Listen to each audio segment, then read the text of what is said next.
Hello students, এই ভিডিওতে আমি প্রেজেন্ট কন্টিনিউয়াস টেন্সের ক্ষেত্রে যে ভয়েস চেঞ্জের নিয়ম সেটা নিয়ে আলোচনা করব। তো তোমরা যারা এখনো পর্যন্ত চ্যানেলটিকে সাবস্ক্রাইব করোনি তারা সাবস্ক্রাইব করে রাখো ও বেল বাটনটি অন করে রাখো।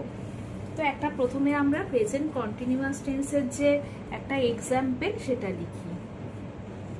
He is eating rice. তাহলে এটা প্রেজেন্ট কন্টিনিউয়াস টেন্স, কেননা সাবজেক্টের পর অ্যান ইজ আর বসেছে আর ভার্বের সাথে আইএনজি যোগ হয়েছে। তা আমাদের প্রথম অ্যাক্টিভ থেকে প্যাসিভের নিয়ম তোমরা সবাই জানো যে অবজেক্টটা সাবজেক্ট হয়ে যাবে। রাইস ইজ, যেহেতু এটা প্রেজেন্ট টেন্স তাই ইজ বসলো। আর কন্টিনিউয়াস টেন্সের ক্ষেত্রে তোমরা সবসময় বিং আনবে, বিইআইএনজি, বিং। আর ইট থেকে কি হবে? ইট, এট, ইটেন।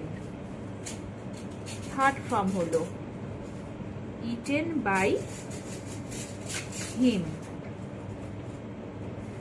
তাহলে কন্টিনিউয়াস টেন্সের কি নিয়ম হলো যে অবজেক্টটা সাবজেক্ট হয়ে যেমন বসে তেমন বসে গেল, তারপর বি ভার্ব বসলো, বিং হলো, তারপর ভার্বের থার্ড ফর্ম হলো, আর বাই দিয়ে সাবজেক্টটা অবজেক্ট হয়ে বসে গেল। এই পরবর্তী ভিডিওতে প্রেজেন্ট পারফেক্ট টেন্স এবং পাস্ট টেন্স এবং ফিউচার টেন্সের যে নিয়মগুলো সেগুলো নিয়ে আমি ডিসকাস করব।